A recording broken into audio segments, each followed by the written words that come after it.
In this video, I'm going to be talking about how to embellish your fonts. And I'm not talking about adding glyphs and special characters, although that's a lot of fun. But if you are interested in that, I do have a video on it, so I'll leave that link down below in the description. So today we are talking about cutting, slicing, and adding images to your fonts. So a little backstory here. Recently, I posted a TikTok video of my 10-year-old daughter who wanted to make a decal for her friend, and she couldn't find any fonts that she liked. So she kind of created her own by slicing, adding images, contouring, and all that stuff. And it turned out pretty cool. And so I had someone ask me, can you make a video showing us how to do what she did? So that's where the inspiration came for this video. If you're new here, my name is Nisha. Welcome to Little Craft Nest. And if you're interested in crafting and Cricut tutorials, don't forget to hit that subscribe button. So let's jump on the computer and I'll show you how to embellish your text. So before we get started, if you haven't seen the TikTok video I was talking about it, I will leave that posted down below. So the first thing we're going to do here in Cricut Design Space is type in a name. So I'm going to grab the text from the left-hand side, and the name my daughter used was Brianna. So let's just work with that. And I'm going to stretch this out to be bigger than what it is. So we are using the Cricut Sans font. You don't have to search for anything. It's the first font that pops up when you start typing in Design Space. So this is the font we're going to use. I don't remember what font my daughter used for her image, but we're just going to go with this. So Cricut Sans is a pretty straightforward, plain, sensible kind of font. Some people may think it's not very exciting, but the font you use really depends on what you're working with. But we're going to spice this font up just a little bit. So my daughter's friend is really into horses, so she wanted to turn this into some type of horse font. So the first thing she did was go over to images and she searched for a horse.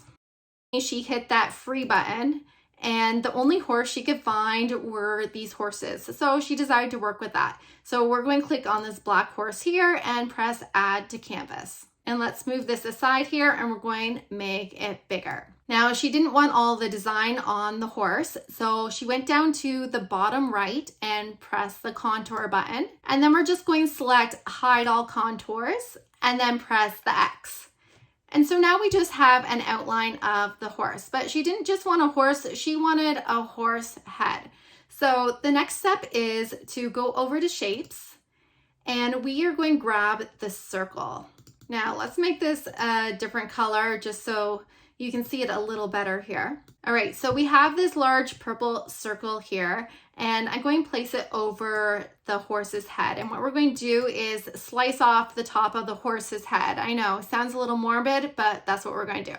So pretend this horse is like your cookie dough and the circle is like your cookie cutter. So we're going to place this on the horse's head here. Place it however you want. And if you don't like that you can't see the horse's head when doing this, you can also go up to the top, go to arrange, and we can send this circle to the back. And then you can kind of see where we're slicing. And then you can move the horse around as well. So that looks pretty good. So now I'm going to select both images. I'm going to just highlight my circle and my horse here. And then I'm going to go down to the bottom right and press slice. And now I'm just pulling out my horse head right here. And if you don't like the way you sliced it, you can always do that again. So I think I want a little more neck on my horse head actually. So I'm just going to press back. We're going to go back and back again before it was sliced. And I'm just going to move my circle again. Okay, I think I'm liking this better. So I'm going to select both those layers again and go to the bottom right and press slice. So now we have our horse head here. That looks pretty good. And we can just get rid of all these other layers. So just click on them and delete. So there's our horse head. And now what we're going to do is slice this out of our bee.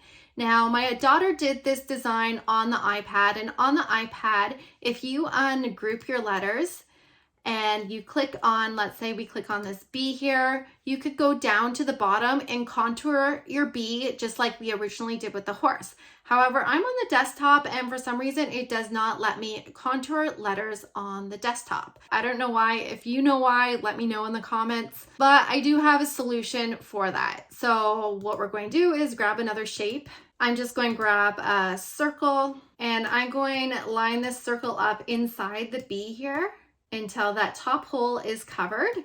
And now I'm going to select my bee and my circle. I'm going to take those 2 layers and I'm going to go down to the bottom right and we're going to press weld. So now that hole in our bee is filled in and we can work with our horse head. So I don't like the way the horse head is facing. So I'm going to go up to the top and I'm going to flip this horizontally. And now the horse is the right way. Now I'm going to place this horse on top of the bee. It's going under the bee right now. So we need to go back to the top and go to arrange and bring to front. And I can place this horse on the bee here. And once that horse is in a position that you like, we're going to select the bee and our horse head. And we're going to go back down to the bottom right and press slice. And then we can go ahead and remove the horse head. And now we have a custom looking bee for our name here with a horse head silhouette. Now my daughter did the same thing for the A. So let's quickly just go over what we did. So let's grab a circle. Let's fill in the A with the circle here. And then we're going to select both the circle and the A and we're going to weld those together.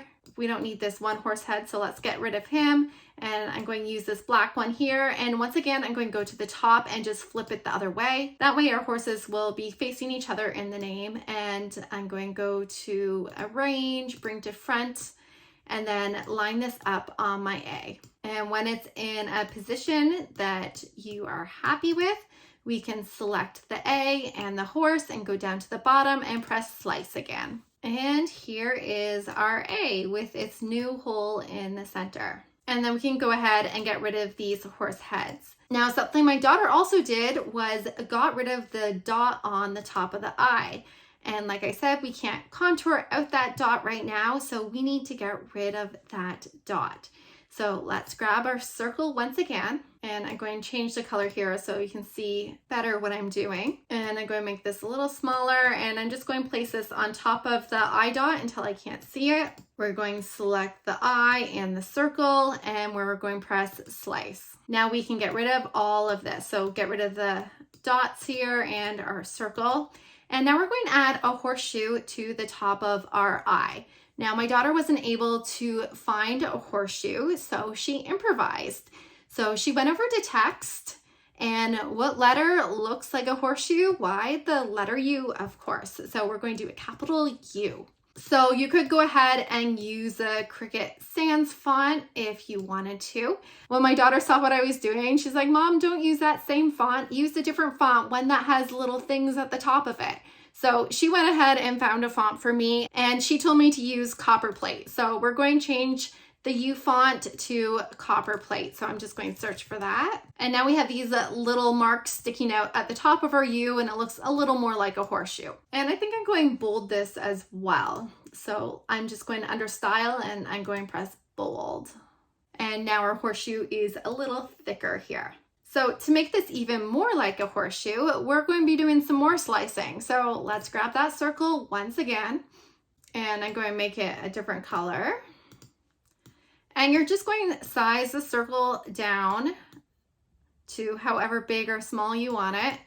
And we're going to place it on the U. And then we're going to duplicate that circle a few times. And then we're just going to place these dots around our U, and they're kind of like the little holes on the horseshoe.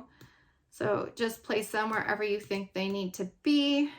If you're really particular about what you're doing, you can always select the 2 dots across from each other, go to the top, press align, and then you can center your dots if you wanted to, or you can just scatter them and place them wherever you want. So I'm going to line these up for a second. And then when you're happy with where everything is, we want to slice these dots out of our little makeshift horseshoe here. So you can only slice 2 layers together at the same time. So instead of slicing this whole image 6 different times, the first thing I'm going to do is select all 6 of my dots here. Don't select the U, just your 6 circles. You can tell on your layers panel on the right hand side what you have selected, they will be grayed out. So I have all 6 of my circles selected, and I'm going to go to the bottom and press weld. So now those 6 circles just became 1 layer instead of 6 layers. And so now I only need to press the slice button once. So I'm going to select my U and my dot layer, and then we're going to go to the bottom right and press slice. And now we can move our horseshoe out of the way, and we can get rid of all our extra dots here. And we're going to size down our horseshoe to fit on top of our eye. And there we go. Now we have a custom horse name for the horse lovers in your life, whether that's Brianna or another name. Now you don't have to do a horse theme. You can play around with your fonts as much as you want. You can slice, cut, paste. The options are endless, and you can really spend a lot of time just playing around with your designs. Now before you go ahead and make this, I know I've been moving things around a lot, so my name may not be completely lined up. So I'm just going to select all my letters here, and I'm going align, and I'm going to just align them at the bottom to make sure everything is straight down there. Now I didn't include my U in that because I don't want my U at the bottom. And now I'm going to select everything, including the U, and I'm going to attach this all together so that when I press make it, it's going to cut out as one image and not a whole pile of separate images. Let me know what type of creative ideas you come up with names. Maybe you have a different theme in mind or a different name. I'd love to hear what you're working on. If you enjoyed this video, please hit that like button. And if you have any questions, please leave them down below in the comments, and I'll see if my daughter can answer them for you. I hope to see you on more crafting adventures.